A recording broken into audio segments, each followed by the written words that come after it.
Hi, Tom, and welcome back to the Peak Endurance Podcast. Hey, how's it going? Yeah, I'm good. How about you? We've all been following you, how you've been going, and you've had a bit of an injury issue earlier this year. Can you tell us about that? Yeah, so I had some just like tightness around my quad, and I wasn't sure what it was, and I didn't know if it was ITB or hip issues, or I wasn't sure what it was. Um, then eventually, kind of after I did the what was it, the 12-hour at Princess Park, doing the same terrain, kind of blew me up. So I wasn't able to run for a couple of months there Yeah. afterwards at all. So what was it? So it turns out, well, I kind of just slowly got back into running, still not knowing what it was. Yeah. But I just kind of went to a new myotherapist a couple of weeks ago. And he reckons it's super tightness at the front, so near my hip. That then pulling, he calls it like a recircuit. So I was like pulling all these tough muscle at the front tight, pulling Yeah. on down from my hip down to the knee. So like pulling on my ITB, then pulling down the back of my calf into my feet, and then back up to my lower back. Oh, wow. So, and he kind of pointed to some places where it's been really tender and sore. He's like, "Is it there? Is it there? Is it there?" I was like, "Yeah, that's it." So he was saying it was mainly really because of the repetitive from running, and I think just how much I've been doing, kind of that strain through there. And yeah, because I always thought just getting you massage where it's sore, and the kind of, but he was actually saying it's not, No. it doesn't have to be painful. It's just to release some of the tension. So yeah. So was it mainly in your hip or in your lower back where it was actually coming from? For me, I felt most of the pain kind of. But where the actual injury was coming from? So that's the thing. He didn't specify on where it actually was. He said it was a combination kind of all things. So it was kind of wasn't so. I don't know if it was so much an injury, that was the weird thing about it, is it didn't feel like, it wasn't like a straight I've hurt something kind of injury. I just literally couldn't run. I just couldn't run 100 meters because How my stomach was broken. Yeah, I've never experienced anything like it before. So you went from like running, I don't know how much you run, but you seem to run a lot, to basically nothing then. Yeah. Wow. Yeah. So how did you deal with that mentally? Yeah, well, that was pretty hard to start off with, because being in lockdown, I'd just do weights at the gym. That's something I'd start to do, but with lockdown, I couldn't do that either.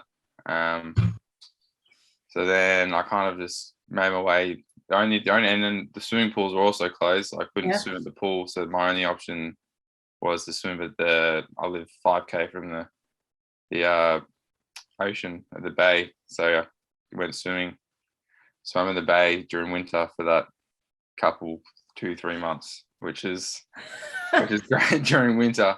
Oh, I can imagine Melbourne water during winter doesn't sound too appealing. 7 to 9 degrees, wavy, disgusting winds. Yeah. But that's got to have made you mentally stronger in and it's actually made it's probably the biggest difference mentally out of all the training I've done, just because it makes running easy. It's like I'm not freezing at the moment. This is comfortable. Doesn't matter how hard you're running. I'm not like standing in the shower for an hour afterwards just trying to warm up again. I can imagine. Oh my God. I used to see the swims you did that you posted on Strava and that thing. I don't know how you could do it, but yeah, good for you. And did it keep your fitness? It kept a good base. Yeah. Definitely noticed when I started running again, it was harder. Yeah. But it definitely kept a good base, and it didn't take long to get back into kind of where I was. Yeah, I think it's quite surprising that swimming can still keep a good base. So it is a good alternative for runners who cannot run or get on a bike or something like that. Definitely is. And then it works all your other muscles too. Yeah. So it helps a big time that way as well, your core and all that. So yeah. So you're back to running now, back to normal? Like what's happening now? Well, after that, my whole perspective on running kind of changed, because it's just being able to run again was so good. So it's kind of the past training leading to GSER, it's more been so for just enjoyment, being able to run again. So learning kind of how to run slow. Like I used to think my slow runs were slow runs when I was running like 450 paces or whatever. I thought that was a slow run. Oh my God. So learning to run at like 6 pace or 5:30 and getting out there with people that I enjoy running with too. Yeah, and not just always focusing on pace rather than yeah. And it's actually ended up making my training better, and I've actually trained more. Like I think my biggest training week without races was 100 Ks, whereas now was it 180 or something? Oh my God, 170 wow. doing those 5 weeks in a row, whatever. Yeah. So and that's just because you enjoy it. It's not so hard to get out and do it anymore, which is nice. Yeah. And I mean, when you're training for an ultra, as much as it's good, I still believe even when you're training for long distances that you should be doing speed work and, that sort of thing. But ultimately you're training for an ultra where you're not going to be running really fast and hard the whole time. So it's good to practice that running a bit slower and hiking if necessary. Yeah, definitely. It's like it's like specifically training for the run. So you're doing that pace that you would do that. Which speed work and everything is super important and everything, and to keep up with your economy and all that kind of thing. But I mean, there is something to those slower runs. And I think better for your longevity in the sport too. Big time. I've had the least amount of niggles. Yeah. Running, like 100-mile weeks compared to running 80K weeks at a faster pace. So that's where it makes them a huge difference. That's awesome. And do you do stuff like stretching and all that sort of thing? I can't remember. I've always kind of been on and off. I've always really tried to, but now I'm really starting. I've always been big on the foam rolling and the mass lift the balls, and I'd always do that a couple of times a week. Okay, that's no routine to it. Yeah. Kind of like, I've got a half an hour here, I'm going to stretch for half an hour kind of thing. Yeah. But now it's after that injury, really staying on top of that, because it does catch up to you if you don't, I feel. Especially the massage roller. Yeah. Stretching, I think it's good to do, but you kind of get away with it if you're foam rolling and massaging. Yeah, I agree. But certainly I find certainly for ultra runners, the lower back can be an issue, and stretching is good for that. Yeah, definitely. Yeah. Now, so you've got, like you spoke about, GSER coming up, which is just while we're recording this, it's only a week and a half away. When it comes out, it'll be less than a week away. But you've got another race in between. Yeah, Marysville 50K this Sunday. Yeah. So why 2 races so close together? And what's going to be your strategy? Well, it's funny. So I've pretty much got 4 weeks of 4 or 5. So I've got Marysville 50, then GSER 100-mile, then Mount Macedon 50. Oh my God. And then roller coaster 46. And then they're like your recovery runs after GSER, are they? Yeah. So I'm still I don't think I'm going to do. I don't plan on doing any of them at 100%. But I feel like if I felt from the start of the year doing those races kind of back to back, if you can do well doing like a 80, for me, about like my 80 to 90% kind of just before you push too hard. Yeah. And then just really focusing once you've done it to eat frequently and roll and take easy active recovery. And so, sorry, did you say you had another race after Macedon, after roller coaster? Sorry. Yeah, Ugang's 100-miler. When's that? That's December the 6th. Oh wow! It must be like 4th, 5th. Yeah. Wow. So which one out of all of them would you say is your A race, or there is no A? You're just going to do all of them at the same time? GSER is definitely. And is that the 100-miler you're doing? Yeah. Yeah. Cool. Yeah. Excellent. Yeah. GSER is a special place because it was my first miler, and I need to redeem myself from last time after ending up in hospital. So. Yeah. No, and that's fair enough. I mean, you still did an awesome job at the race, so there's nothing to redeem yourself about that, but I can understand that you want to redeem the management of yourself. Yeah. Okay, that's a better way of putting it. Yeah, that's fair enough. So what are you going to do to improve that this time? Well, I did a lot of wrong things last time, like taking anti-inflammatories when I hurt my hip. Yeah. And then also not changing my socks, so my feet and shoes, keeping the same shoes. Yeah. And back then I was still new, so I thought I couldn't sit down at all, otherwise my legs would freeze up just because of lack of experience and those kind of things. And then just constantly moving and not stopping so much at aid stations was another big one. And just being smarter about it, not pacing yourself throughout the run, not just smashing it out at the start and then dying towards the end. Definitely. Yeah, which is a common tactic. So don't feel bad. No. And I did Marysville 50K last time beforehand too. That was a week before, but I was only new to ultra running. It was only my 3rd month or so. I don't know when ultra run was. So so you smashed that one too? Yeah, so my legs weren't ready for that type of, where your longest you run is a 50K week for training. Oh wow. I was never run in the mountains before. I wasn't ready for it. So that would be the big thing for me. Well, then it's like a miracle you actually finished it, to be honest. I shouldn't have. I don't know how. Yeah. I would say it was sheer will of mind. Would you not say it was your mind that basically dragged you along? Well, I reckon what I say is, I don't know if you've heard of Ross Edgley. He's like a swimmer. Yeah. He says, naive enough to start, stubborn enough to finish. Yeah. That's what I feel like. Yeah, just stubborn. Yeah, well, but that's a great trait for an ultra runner. Yes, I think, and I find the ones that do quite well and can push through, they're really stubborn. Yeah. With everything. So when because listeners always want to hear how other runners cope with things. When like in GSER or I don't know, other races where it starts to hurt and feel really horrible, how do you keep going? That's a good question. I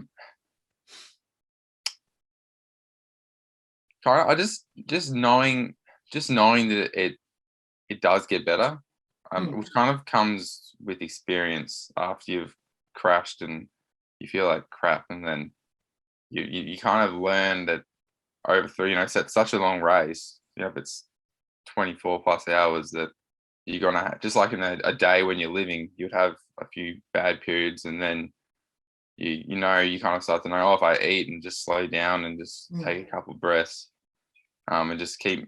Well, the other thing is keep moving forward. You got to you can't. I feel like as soon as you stop, then that's kind of it. But even if it's just a slow walk, and knowing that it will get better and making sure you get food, I know big one for me too. Like you can feel the endorphins come up as soon as you eat something good that you like. Amazing. And exactly having those things in place at aid stations too, when you're like, oh, I know I've got this amazing cake or whatever it is at this next aid station that I've got to go another 10 more Ks to there. It's kind of breaking it down and but I think experience and just if you know that it's just going to be brief, even if it's a couple of hours, then it's just a small part of the whole run, then you can kind of push through.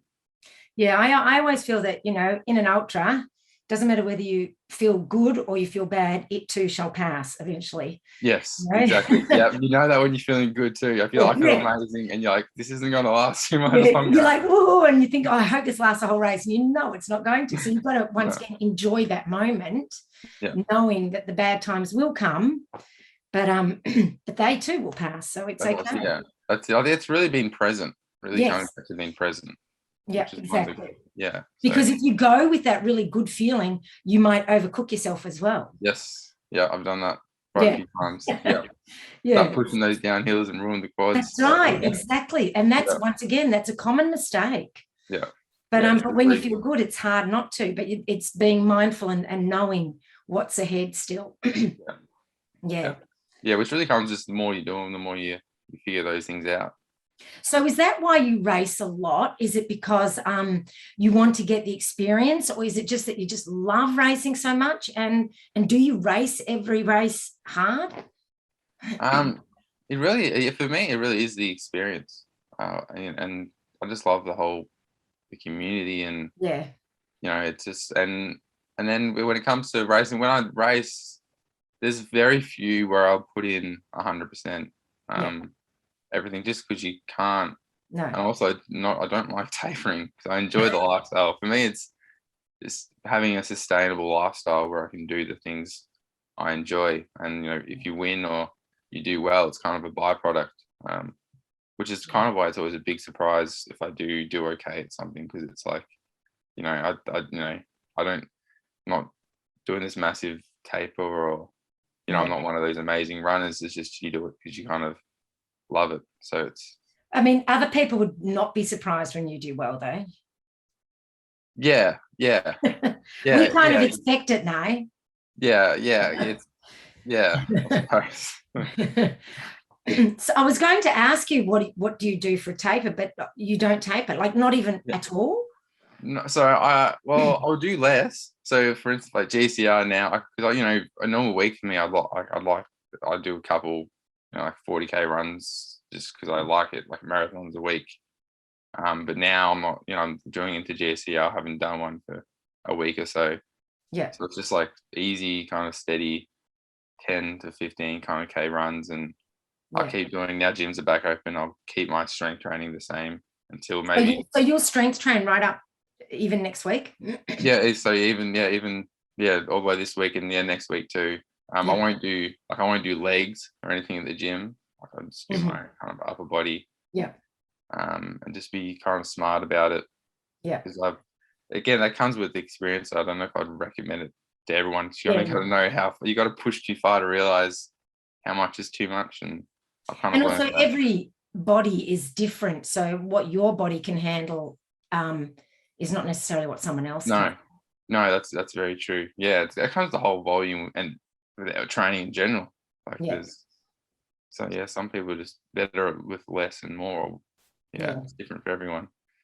Yeah, no, that's fair enough. I mean, and in saying that you're tapering, you're still doing a 50K run the week before, so. Yeah, that's true. Yeah. You know, so will you do much after Marysville? Will you kind of just really take it easy during the week before? Yeah, I'll definitely. That way, I definitely take it easy. I'll probably maybe an easy run. I know I've got Mayo on Tuesday, so maybe an easy run Wednesday, maybe Tuesday afternoon, maybe Thursday, but then probably a bit of swimming. Yeah. Maybe upper body work at strength, but nothing crazy. Definitely easier compared to my normal training. And so when you've got all those races coming up, what are you just using them like as training runs, and thus your training will be normal? Pretty much. So if it was similar, they would be like if you had your long training run, and you kind of have your runs throughout the week that would be leading up to that kind of big training run. I'd kind of have it like that, if that makes sense. So if someone has like their 40, 50K training run on the weekend, and I kind of look at it like that, but maybe just a bit higher intensity. And then the coming days will be a bit less afterwards. Yeah, no, that's fair enough, but it's still, you know, a decent amount, especially if you've got the Yu Yang's miler at the end of it all. That's it. And I kind of have an idea too with the Yu Yangs. I want to do the miler and then do the 50K. But if I finish in 24 hours, I can do the 50K on the Sunday. It is just being smart about it too. Yeah, I don't recommend that to mere mortals, but I think you've shown that you can do a lot of that backing up. Only one way to find out. And please tell me there's not another race the following weekend after the Yu Yangs. No, I've thought about. I've looked at like, you know, it's like I know Mount Britmo, like the 20. Yeah, something like that. Just because I love Tour de Trails. Bristol and everything. I just love doing their events. So maybe we'll see how I am. I'll be pretty knackered, I think. Which one's that? Sorry. The Mount Britmo one. Oh no, I don't know. 21K. Oh, okay. Yeah. Fair enough. And so what about, do you have any plans yet for next year? Next year, so I've signed up, and I was hard to still with COVID in Western Australia, but I'm supposed to be doing the Triple Crown, the 200 milers. So the Unreasonable East and the Rational South and Delirious West. When's the first one of those? When's the Delirious West in February? Ooh. Yeah, exactly. Yeah. it's not looking so good at the moment with No. Western Australia. Can you get some kind of athlete exemption to travel there? You probably could if you're an elite athlete, but Well, you are. I don't know about that. I don't know if I'd be up there with an elite athlete, but I'm sure there could be ways possibly. I'm sure if you went there as a high performance athlete that you could find a way to do that. I might have to look into it because it'd be pretty disappointing because it's like the first kind of thing of that down in Australia. It's a pretty cool thing to be part of. So yeah, oh, definitely. I think it's an awesome idea having the triple crown, and it's kind of pointless if you can't do one of them. So I'm sure if you applied for it through that angle, I mean, what's the worst that can happen? They say no, you might as well try. That's it. You're right. Yeah. That's always my theory on things when I want to do something. I think I'll just ask, because what's the worst they can say? No? Oh. No, and that's it. Yeah, you don't lose anything, do you? It's a definite no if you don't try. That's it. Yeah, that's true. Yeah, so I reckon give that a crack, and you never know. And who knows, maybe the borders will be open by then. I certainly know one of my clients can't even make it to GSER from South Australia because of the borders. So it's oh wow. Yeah, so although we're out of lockdown supposedly, there's still a lot of restrictions that are especially the States. Yeah. It's a bit crazy, but you know what can we do, unfortunately? And speaking of COVID, and you know, with the podcast, you've been giving us your thoughts on and helping us with our mindset.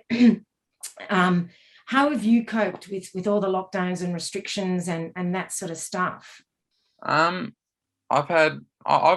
with the restrictions itself, like I've coped pretty well. Like I've had my own like personal ups and downs. Yeah. That would probably would have happened without lockdown. Yeah.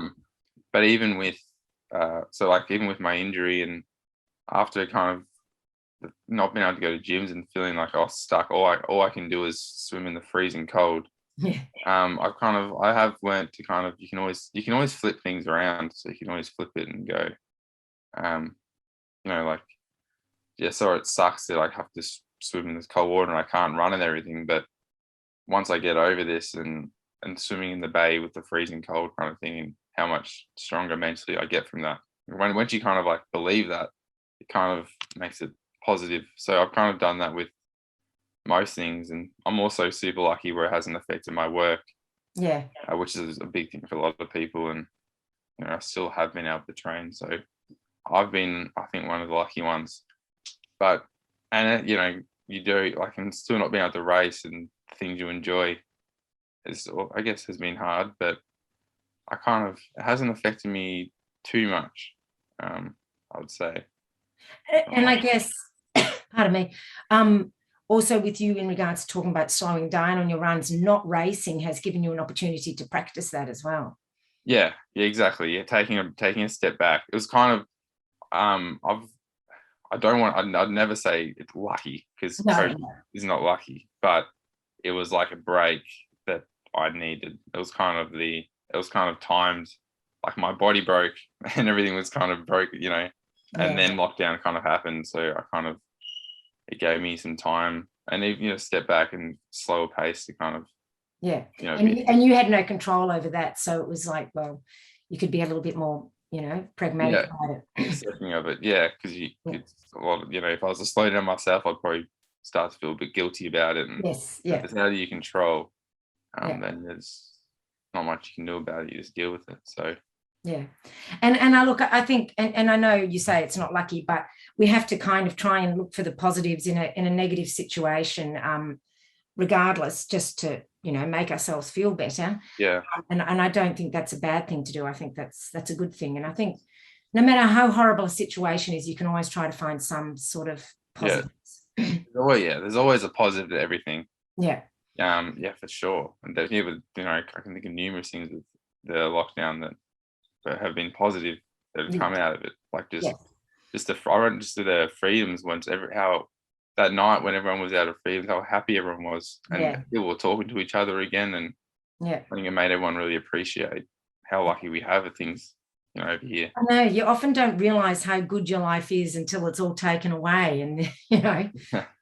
Yeah, exactly. Yeah, I've made a note to try and remember, not to kind of to remember what it was like, because it makes everything a lot better and more grateful, I think. Yes. Yeah. So, Yeah, no, I totally agree. Now, I also, I forgot, I wanted to ask you, because you did speak when we're talking about GSER about what you would eat. So what do you eat when you race? Because this is another thing that people are always interested in, what other people eat when they're racing. I think so. I'll start off by saying I think people overcomplicate this way too much. Yeah. All these sport gels, I need to eat this at this time and here and there, and I just like to keep it simple. Like I'll just buy these muffin bars I get from Safeways, like these 12 packs. They're super cheap. And then I'll make like peanut butter sandwiches and put salt with them. Yeah. Myself. I'll get like a trail mix of nuts for later on, because I find as soon as you kind of crack the 6 hours, my body starts to like crave more savory, more fats and proteins, less so than the carbs. So I'll do that. But then you'll do lollies, just like packets of lollies, and then just aid stations. I'll just kind of grab what's there. So you don't plan your calories, you just eat. No, I just eat by feel. Yeah. I'm big on just really listening to the body. It really, if you listen to it, it'll let you know what it wants and how much it wants. And because I know so many people that make these meticulous plans and then their stomach goes out and they can't eat the gel they've had this that they're going to have, or they've got all these sweets and then all of a sudden they can't even stomach a bit of sugar. So it's I really just reckon keep it simple and kind of keep it a broad, plain palette. And I think like you spoke about with the bars and the gels and all that, I think sometimes just real foods that are the less manufactured, the better. Probably the better your stomach's going to cope with them anyway. Yeah, definitely. I reckon the less ingredients in the food, the better your stomach. Yeah. Yes, yeah. So have you ever had gastric distress in a race? No, I've never. No, sometimes I might get a bit gassy. Sometimes, and I think, what do you expect when you've been running and eating on the run and everything? But no, I've never had any bad stomach issues or anything on any run before. And I do really think it's just because I stick to, even the night before, I'm sticking to the same food. I wouldn't carb up. I just do what I usually do. Yeah. And keep it simple and not over. And do you drink electrolytes during a race, or just water and then add extra salts, like you said, to your foods? Yeah, so I will have these like Hydrolite tablets that I get from Woolworths, and I'll put in, like, make sure I have a couple of those, like, I don't know, so when I fill up my drink bottles, every 2 liters or so, I'll put 2 in. Yeah. Which I could probably get away with not, because I've never cramped before running. Yeah. Oh no, I mean, I think it's important to have some electrolytes. But I was just wondering whether you included those or not. But I do. Yeah. Oh, well, that's good to know. And I mean, I am normally sort of a believer in semi-planning, but I have often found that even with all the planning in the world for your nutrition, it can just go out the window if your stomach decides not to play. So and don't get me wrong, I can still plan like at checkpoints. I have my lunchbox, good with the muffin bars and the sandwiches and like some like Carmen bars and lollies. So it is still planned, but it's just because it's there doesn't mean I have to eat it, or there isn't a certain amount I have to have or not have. And do you said you do eat from the aid stations? Yeah. So something that catches my eye and I'll grab it. Yeah, for sure. And especially with 100 miles and you got hot food. Yeah. I'll definitely go like some amazing like potatoes and toasted sandwiches and all that kind of thing. I'll always usually go for those too. Yeah. And now you spoke that last time in GSER you didn't change your socks or shoes. I mean, to be honest, neither did I. And are you planning on this time? Yeah, because they nearly pulled me out last time because my feet were macerated at the bottom, and they're worried that it might have just peeled off and I wouldn't be able to move. But why did they get so bad? The moisture. I have photos. It was just like I think it must have been the moisture and that's what they reckon. Yeah, and since I didn't just I was just told that you should change your shoes and socks because Oh, it's really painful. I don't know. I can imagine. Yeah. I don't know if you. It's pretty amazing that you didn't. No, because you. I had the best feet at the end. They were the best I've ever had them at the end of a race. Oh wow! Yeah, nothing. Oh, there you go. Yeah. No, I've shown you shoes now. Something that if it's longer than 100K, that's something I always make sure I do now. Okay. Because I was just put on the shoes and socks and not worry about changing them. But yeah. No. So this time definitely will be. Yeah. Oh well, I hope that works for you. And I mean, it only takes a few minutes anyway at the end of the day. So it's not a big job there. You I mean, have you seen what the weather's like? I don't know. Do you know what the weather's going to be like yet for GSER? I haven't looked. I kind of look like, because the weather's so inaccurate. I know. Yeah. Even for like the next day, even if it says it's going to be raining or sunny, I don't believe it. So no, neither do I. I'll start having a look probably mid next week. I'll start. Now you're notorious for wearing just a singlet, no matter how cold it is. Is that going to be your plan again, do you think? Yeah. I've gotten myself in an issue training at home. I've started wearing no top at all. Oh no! And now a singlet feels too hot. But I know it'll probably be cold in the morning, so I'll be wearing a singlet. Yeah. And if anything, from my mind, it would be that that's a long time to be wearing those scratchy packs on bare skin anyway. Yeah, we'll start the chafe. Mind you, I've done some, at least for 16, 17 hours, I've done it without, and it hasn't. Oh, really? Yeah. Wow. And no like cream or anything, just no, just yeah. I know, you know Birdie. Yeah. I remember seeing him after Oscars, and he had cuts all down everywhere. That's right, So yeah, I think you just get lucky sometimes. Yeah. Well, you must. Yeah. Fair enough.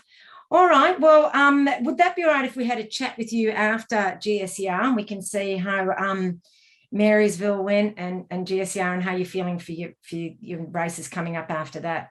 Yeah, of course. Yeah, definitely. It'll be good. Excellent. All right. Well, thank you so much for coming on the podcast again and talking to us. And we all hope you'll do well. Now, just to remind listeners, how can they follow you on social media if they want to see what you're doing? So I'm on Instagram and Facebook. Yeah. I think my Instagram's, I've just changed it. So it's Thomas the Tank now. That's right. Because I couldn't find you again the other week when I was trying to tag you. And then I saw that. Yes. Yeah. So it's the same thing on Facebook too. Okay. At Thomas the Tank. Cool. And all right. Well, I'll put that in the show notes, and then people can follow you and see all the awesome runs you do and the interesting things you have to say, which I always find really insightful.